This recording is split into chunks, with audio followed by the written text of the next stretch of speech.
Wallace Celestino a posé cette question: que se passait-il pour les soldats qui devenaient invalides après les combats? Retournaient-ils simplement chez eux ou continuaient-ils dans d'autres fonctions au sein de la Légion? C'est une excellente question, et aujourd'hui, dans cette vidéo, nous allons parler de ce qui arrivait aux légionnaires qui étaient blessés ou devenaient invalides et ne pouvaient plus servir dans l'armée romaine. Comment étaient-ils traités? Recevaient-ils des avantages ou une pension de la part du gouvernement? Restez avec moi jusqu'à la fin pour découvrir toutes les réponses. Tous les légionnaires qui rejoignaient l'armée romaine savaient que leur service durerait au moins 25 ans. La question était de survivre pendant tout ce temps dans les combats rigoureux et lors des voyages. Afin de garantir la survie des soldats, le premier empereur romain, Auguste, prit des mesures importantes concernant les soins médicaux de ses troupes. C'est sous son règne que les premières unités médicales militaires professionnelles de l'histoire furent établies. Chaque légion disposait de son propre équipe médicale, et sur le champ de bataille, des hôpitaux de campagne étaient installés où les soldats blessés pouvaient recevoir des soins rapides. Ces hôpitaux pouvaient accueillir entre 250 et 500 soldats, permettant à beaucoup d'entre eux d'être soignés dans les plus brefs délais. Les médecins militaires, en plus de travailler à l'hôpital, étaient aussi présents sur le champ de bataille. Certains soldats étaient chargés de parcourir les lignes de combat, ramassant les blessés et les transportant vers un endroit sûr où ils recevraient des soins. Ces soldats portaient des sacs contenant des bandages, prêts à stopper les hémorragies et à stabiliser les combattants avant de les emmener dans les hôpitaux de campagne. Un accès rapide aux soins médicaux augmentait considérablement les chances de survie des légionnaires. En fait, des études historiques montrent que les médecins militaires romains parvenaient à sauver plus de 70% des soldats blessés, ce qui réduisait considérablement les pertes et la nécessité pour les soldats de recevoir des avantages ou des pensions du gouvernement. Avant le 1er siècle avenue Jésus-Christ, il n'existait pas de système formel de pension ou d'avantages pour les soldats devenus invalides. Pendant la République romaine, les soldats qui étaient incapables de servir en raison de blessures recevaient uniquement des terres en récompense de leur service, pas d'argent. Ces terres étaient accordées grâce à des lois telles que la loi de soutien Saturcino et la loi de Lucius Flavius, qui garantissaient que les soldats soient indemnisés avec des terres des régions conquises par l'armée. Ces concessions de terres étaient généralement effectuées dans la région d'origine de la légion à laquelle appartenait le soldat. Par exemple, les soldats de la légion X, qui venaient d'Hispanie, recevaient des terres dans cette même région. La valeur de ces terres était ce qui importait le plus pour les soldats, car elles leur garantissaient un moyen de subsistance pour l'avenir. Cependant, ce n'est qu'avec l'arrivée d'Auguste au pouvoir que le système de pension subit une grande transformation. Auguste mit en place un fonds de pension pour les soldats retraités et invalides, financé initialement avec ses propres biens privés. Ce fonds militaire avait une valeur impressionnante de 170 millions de sesterces et reçut également des contributions des royaumes alliés et des villes de l'Empire.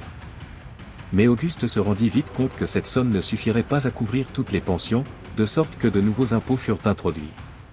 5% de l'impôt sur les successions et 1% des gains des enchères furent alloués au financement des pensions des soldats, créant ainsi un système plus soutenu dans le temps.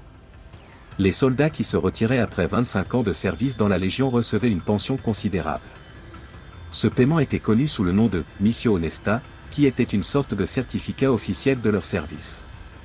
En plus de cette reconnaissance, ils se voyaient accorder un paiement unique de pension, d'une somme de 12 000 sesterces, équivalent à environ 100 000 réaux actuels. Pour les centurions, les officiers supérieurs, la pension pouvait être encore plus élevée, atteignant jusqu'à 600 000 sesterces, une somme considérablement élevée pour l'époque. Cependant, dans le cas des soldats invalides, la pension fonctionnait de manière similaire à celle de la « missio honesta », bien qu'avec quelques différences. Le montant accordé dépendait du temps de service du soldat avant de devenir invalide. Par exemple, si un soldat avait servi 12 ans puis devenait invalide, il recevrait seulement la moitié de ce qu'un soldat retraité recevrait, soit 1500 sesterces. Pour qu'un soldat invalide reçoive ce droit, il devait être évalué par un comité de 3 médecins de l'armée. Si l'on confirmait que le soldat ne pouvait pas continuer à combattre en raison de problèmes physiques ou mentaux, alors la pension correspondante lui était attribuée. In addition to the pension, disabled soldiers could also receive other benefits. One of the most important were land grants. Although these were smaller than those given to retired soldiers with years of service, they were still valuable, as they ensured the soldier could settle and live off the land they received. There was also the right to a military will, which the soldier had already written during his service. This will allowed him to leave his belongings to whomever he wished, and it remained valid for 1 year after the completion of his service. This right was crucial, as it gave the soldier a way to ensure his family or loved ones could receive what he had earned during his time in the army. Another important benefit was the peculium castrans, which allowed soldiers to delegate property or money acquired during their service. If the soldier had earned property, money, or goods while in the army, he could leave it to his family or anyone else he chose. Disabled soldiers could also be called back to service in special situations. While they couldn't directly participate in combat, they could be called for administrative roles. These included positions like librarians or any other task that didn't require the physical effort of an active soldier. In addition to the pensions provided by the state, there was also a private pension system in Rome. This system was managed by brokers and some private corporations that offered additional pensions to soldiers. However, this type of pension was only available to high-ranking officers, like centurions, who had accumulated enough wealth during their service. Due to their position in the army, centurions received additional payments and extra benefits, and many of them turned to these private funds as a way to secure their welfare after retirement. However, common soldiers, those who hadn't reached such a high position, did not have access to these private funds. This private pension system wasn't available to all legionaries, but only to those who belonged to the higher classes of the army, who, in addition to their regular salary, could access these additional benefits through their connections and status in the military hierarchy. The pension and benefit system for disabled soldiers in Rome reflects an advanced view of social foresight for the time. Although the Roman Empire had many shortcomings, they already recognized the importance of taking care of those who had served the homeland and could no longer fight in battle. Despite the challenges, Roman soldiers who became disabled were not left helpless.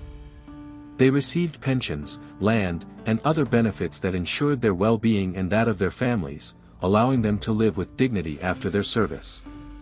It's fascinating to see how, more than 2,000 years ago, Rome already had a social protection system for its most loyal citizens, something that many modern countries are still implementing today. What about you? Did you know that the Romans already had these benefits for their soldiers in ancient times? If this information surprised you, don't forget to leave a like and comment on what else you'd like to learn about life in the Roman Empire. We'd love to hear your thoughts.